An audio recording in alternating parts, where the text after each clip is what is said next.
श्री शिवाय नमस्तुभ्यम। श्रावण मास महात्म्य 12वां अध्याय। स्वर्ण गौरी व्रत का वर्णन तथा व्रत कथा। ईश्वर बोले, हे ब्रह्मपुत्र, अब मैं स्वर्ण गौरी का शुभ व्रत कहूँगा। ये व्रत श्रावण मास में शुक्ल पक्ष तृतीया तिथि को होता है। इस दिन प्रातःकाल स्नान करके नित्य कर्म करने के बाद संकल्प करें और 16 उपचारों से पार्वती तथा शंकर जी की पूजा करें। इसके बाद भगवान शिव से प्रार्थना करें, हे देवादिदेव आइए, हे जगतपते मैं आपसे प्रार्थना करता हूँ, हे सुर सत्तम मेरे द्वारा की गई पूजा को आप स्वीकार करें। इस दिन भवानी पार्वती की प्रसन्नता और व्रत की पूर्णता के लिए दंपतियों को 16 वायन प्रदान करें और द्विज श्रेष्ठ की प्रसन्नता के लिए मैं ये वायन प्रदान करता हूँ, ऐसा कहें। चावल के चूर्ण के 16 पकवानों से 16 बांस की टोकरियों को भरकर तथा उन्हें वस्त्र आदि से युक्त करें और पुनः 16 द्विज दंपतियों को बुलाकर इस प्रकार कहते हुए प्रदान करें, व्रत की संपूर्णता के लिए मैं ब्राह्मणों को ये प्रदान कर रहा हूँ। मेरे कार्य की समृद्धि के लिए सुंदर अलंकारों से विभूषित तथा पतिव्रत्य से सुशोभित ये शोभामयी सुहागिन स्त्रियाँ इन्हें ग्रहण करें। इस प्रकार 16 वर्ष अथवा 8 वर्ष या 4 वर्ष या 1 वर्ष तक इस व्रत को करके शीघ्र ही इसका उद्यापन कर देना चाहिए। पूजा के अनंतर कथा का श्रवण करके वाचक की विधिवत पूजा करनी चाहिए। सनत कुमार बोले, हे प्रभो, इस व्रत को सर्वप्रथम किसने किया, इसका महात्म्य कैसा है और इसका उद्यापन किस प्रकार करना चाहिए, वो सब आप मुझे बताएं। ईश्वर बोले, हे महाभाग, आपने उत्तम बात पूछी है। अब मैं आपके समक्ष मनुष्यों को सभी संपदाएं प्रदान करने वाले स्वर्ण गौरी नामक व्रत का वर्णन करता हूँ। पूर्व काल में सरस्वती नदी के तट पर सुविला नामक विशालपुरी थी। उस नगरी में कुबेर के समान चंद्रप्रभ नामक एक राजा था। उस राजा की रूप लावण्य से संपन्न, सौंदर्य तथा मंद मुस्कान से युक्त और कमल के समान नेत्रों वाली महादेवी और विशाला नामक 2 भार्याएं थीं। उन दोनों में ज्येष्ठ महादेवी नामक भार्या राजा को अधिक प्रिय थी। आखेट करने में आसक्त मन वाले वो राजा किसी समय वन में गए और सिंहों, शार्दूलों, सूकरों, वन्य भैंसों तथा हाथियों को मारकर प्यास से आकुल होकर उस घोर वन में इधर उधर भ्रमण करते रहे।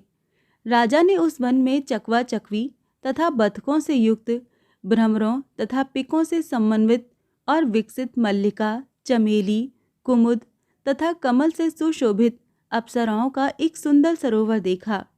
उस सरोवर के तट पर आकर उसका जल पीकर राजा ने भक्ति पूर्वक गौरी का पूजन करती हुई अप्सराओं को देखा। तब कमल के समान नेत्रों वाले राजा ने उनसे कहा, आप लोग ये क्या कर रही हैं? इस पर उन सब ने कहा, हम लोग स्वर्ण गौरी नामक उत्तम व्रत कर रही हैं। ये व्रत मनुष्यों को सभी संपदाएं प्रदान करने वाला है। हे नृप श्रेष्ठ, आप भी इस व्रत को कीजिए। राजा बोले, इसका विधान कैसा है और इसका फल क्या है? मुझे ये सब विस्तार से बताएं। तब वो सारी स्त्रियां बताने लगीं, हे राजन, ये स्वर्ण गौरी नामक व्रत श्रावण मास की शुक्ल पक्ष की तृतीया को किया जाता है। इस व्रत में भक्ति पूर्वक अत्यंत प्रसन्नता के साथ पार्वती तथा शिव की पूजा करनी चाहिए। पुरुष को 16 तारों वाला एक डोरा दाहिने हाथ में बांधना चाहिए। स्त्रियों के लिए बाएं हाथ में या गले में इस डोरे को बांधना चाहिए। ये सब सुनने के बाद संयत चित्त वाले राजा ने भी उस व्रत को संपन्न करके 16 धागों से युक्त डोरे को अपने दाहिने हाथ में बांध लिया। उन्होंने कहा, हे देव देवशी, मैं इस डोरे को बांधता हूँ, आप मेरे ऊपर प्रसन्न हो और मेरा कल्याण करें। इस प्रकार देवी का व्रत करके वो अपने घर आ गए। राजा के हाथ में डोरा देखकर ज्येष्ठ रानी महादेवी ने पूछा और सारी बात सुनकर वो राजा के ऊपर अत्यंत कुपित हो उठी। राजा ने कहा, ऐसा मत करो। लेकिन रानी ने उस डोरे को तोड़कर बाहर एक सूखे पेड़ के ऊपर फेंक दिया। उस डोरे के स्पर्श मात्र से वो वृक्ष पल्लवों से युक्त हो गया।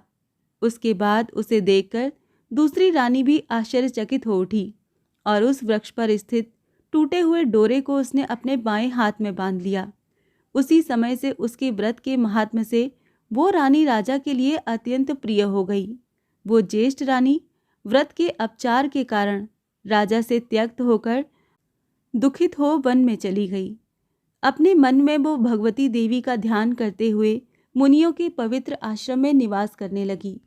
कहीं कहीं श्रेष्ठ मुनियों के द्वारा ये कहकर आश्रम में रहने से रोक दी जाती थी कि हे पापिन, अपनी इच्छा के अनुसार यहाँ से चली जाओ। इस प्रकार घोर वन में इधर उधर भ्रमण करती हुई वो अत्यंत खिन्न होकर एक स्थान पर बैठ गई। तब उसके ऊपर कृपा करके देवी उसके समक्ष प्रकट हो गईं। उन्हें देखकर वो रानी भूमि पर दंडवत प्रणाम करके उनकी स्तुति करने लगी। हे देवी, आपकी जय हो, आपको नमस्कार है। हे भक्तों को वर देने वाली, आपकी जय हो। शंकर के वाम भाग में विराजने वाली, आपकी जय हो।